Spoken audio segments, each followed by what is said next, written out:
December 31ನೇ ತಾರೀಕು ಮದ್ಯಪಾನ ದಿನಾಚರಣೆಯನ್ನ ಮಾಡಬೇಕು ಅನ್ನೋದು ಈಗ ಮದ್ಯಪ್ರಿಯರ ಬೇಡಿಕೆ.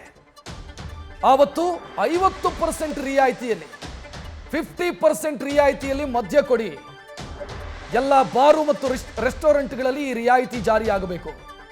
ಜೊತೆಗೆ ಕುಡುಕ ಅನ್ನುವಂಥ ಶಬ್ದವನ್ನು ಇನ್ನು ಮುಂದೆ ಬಳಸಬಾರದು, ಅದನ್ನು ರಾಜ್ಯದಲ್ಲಿ ನಿಷೇಧಿಸಬೇಕು ಅಂತ ರಾಜ್ಯ ಮದ್ಯಪಾನ ಪ್ರಿಯ ಸಂಘ ಸಚಿವರಿಗೆ ಈಗ ಬೇಡಿಕೆಯನ್ನು ಸಲ್ಲಿಸಿದೆ.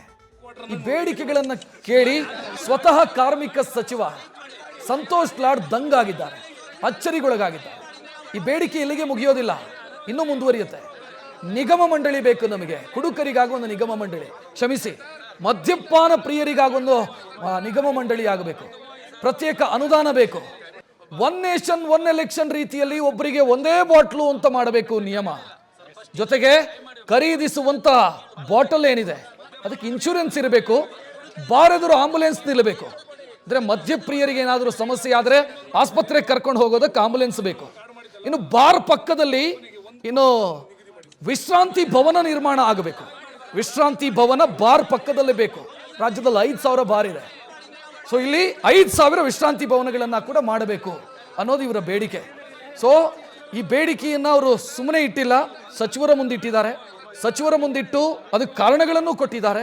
ನಾವು ಹೈಯೆಸ್ಟ್ ಟ್ಯಾಕ್ಸ್ ಪೇಯರ್ಸು, ಈ ರಾಜ್ಯದಲ್ಲಿ ಅತ್ಯಂತ ಹೆಚ್ಚು ತೆರಿಗೆ ಕೊಡ್ತಾ ಇರೋದು ನಾವೇ, ನಮಗೆ ರಾಜ್ಯ ಸರ್ಕಾರ ಅನುಕೂಲ ಮಾಡಿಕೊಡ್ಬೇಕು ಅಂತ ಬೇಡಿಕೆ ಇಟ್ಟಿದ್ದಾರೆ.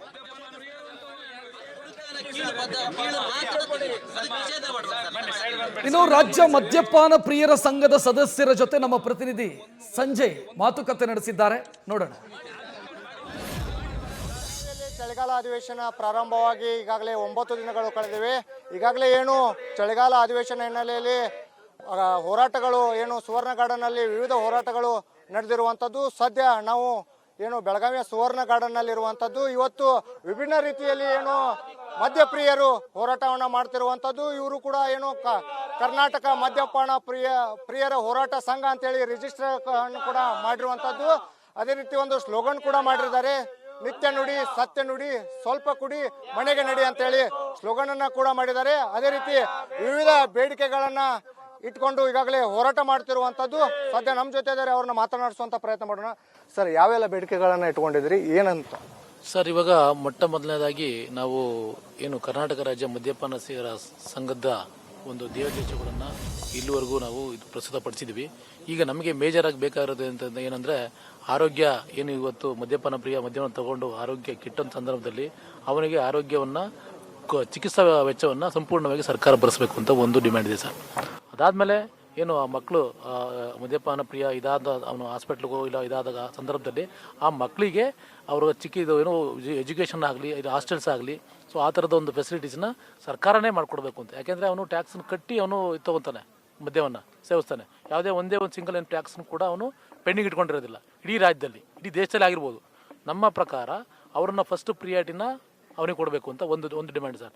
ಆಮೇಲೆ ಇನ್ನೊಂದು ನಮ್ಮದೇನು ಈಗ ಎಲ್ಲ ನಿಗಮಗಳನ್ನ ಮಾಡಿದ್ದಾರೆ, 110 ಹಲವಾರು ನಿಗಮಗಳು ಮಾಡಿದ್ದಾರೆ. ಅಲ್ಲಿ ಬೇಕಾದ ಫೆಸಿಲಿಟೀಸ್ನ ಆಯಾ ಇಲಾಖೆ ಮುಖಾಂತರ ಕೊಡ್ತಾ ಇದ್ದಾರೆ. ನಾವೇನು ಕೇಳ್ತಾ ಇದ್ದೀವಿ, ವರ್ಷಕ್ಕೆ 36,000 ಕೋಟಿ ಒಂದು ನಮಗೆ ರಾಜ್ಯ ಸಂಗ್ರಹ ರೆವಿನ್ಯೂ ಕಲೆಕ್ಟ್ ಆಗ್ತದೆ. ಆ ರೆವಿನ್ಯೂ ಕಲೆಕ್ಟ್ ಆದ್ರಲ್ಲಿ ಅದ್ರ 10%ನ್ನು ನಮಗೆ ರಿಸರ್ವ್ ಮಾಡಿ ಒಂದು ಕಲ್ಯಾಣ ನಿಧಿ ಮಾಡಿ ಅಲ್ಲಿಂದ ಆ ಕುಟುಂಬಗಳಿಗೆ, ಆ ಹೆಣ್ಮಕ್ಳಿಗೆ, ಆ ಮಕ್ಕಳಿಗೆ ಒಂದು ಏನೋ ಒಂದು ಬೇರೆ ಒಂದು ಸೌಲಭ್ಯನ ಅನುಕೂಲ ಮಾಡಿಕೊಡ್ಲಿ ಅಂತ ಒಂದು ಡಿಮ್ಯಾಂಡ್ ಸರ್. ಮತ್ತೊಂದು ಸರ್, ಈಗೇನಾಗಿದೆ ಬೇರೆ ಎಲ್ಲ ಇದರಲ್ಲೂ ವಸತಿ ನಿಗಮಗಳು ಜಾಸ್ತಿ ಮಾಡ್ತಾರೆ. ಈಗ ಏನಾಗಿದೆ, ಕೆಲವರು ತುಂಬ ಬಡವರು, ತುಂಬ ಪೂರಿ ಇರೋವಂಥವ್ರು, ಮನೆಗಳಿರೋದಿಲ್ಲ, ಎಲ್ಲೋ ಶೆಡ್ಡಲ್ಲಿ ವಾಸವಾಗಿರ್ತಾರೆ. ಆಮೇಲೆ ಕೆಲವು ಎಲ್ಲ ಈ ಟೆಂಟ್ ಕಟ್ಕೊಂಡಿರ್ತಾರೆ.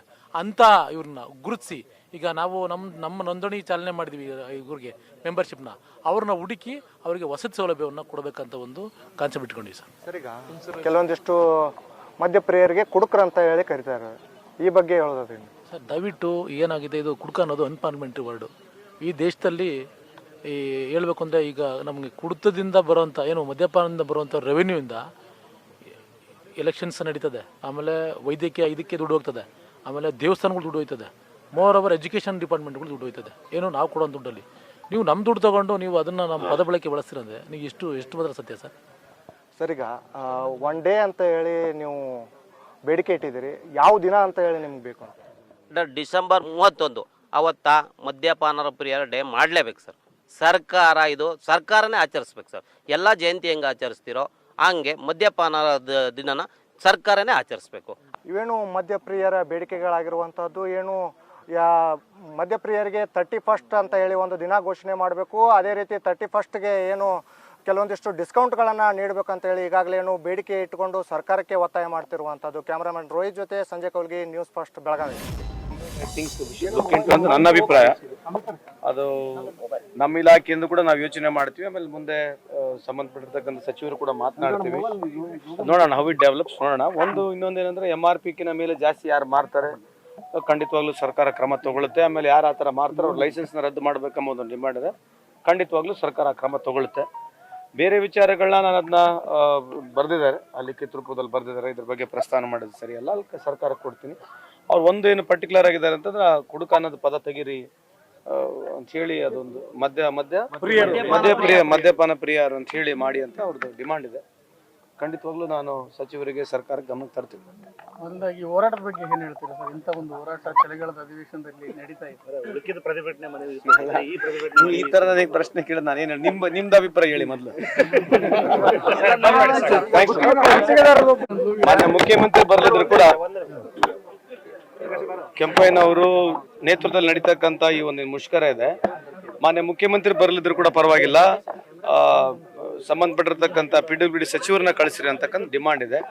ನಾನು ಒಳಗಡೆ ಹೋದ ತಕ್ಷಣ ಸತೀಶ್ ಜಾರಕಿಹೊಳಿ ಮಾತನಾಡ್ತೀನಿ, ಅವ್ರನ್ನ ಇಲ್ಲಿ ರಿಕ್ವೆಸ್ಟ್ ಮಾಡ್ಕೊಳ್ತೇನೆ ಬರಲಿಕ್ಕೆ ಅಂತ ಹೇಳಿದ್ದೀನಿ. ಈಗ ಅಲ್ಲಿ ಹೋದ್ಮೇಲೆ ನಮ್ಮ ಇಲಾಖೆಯವರು ಇದ್ದಾರೆ, ಆಮೇಲೆ ಪೊಲೀಸರು ಕೂಡ. ನ್ಯೂಸ್ ಫಸ್ಟ್ ನಿರ್ಭೀತಿಯಿಂದ ನಿಮ್ಮ ಪರವಾಗಿ.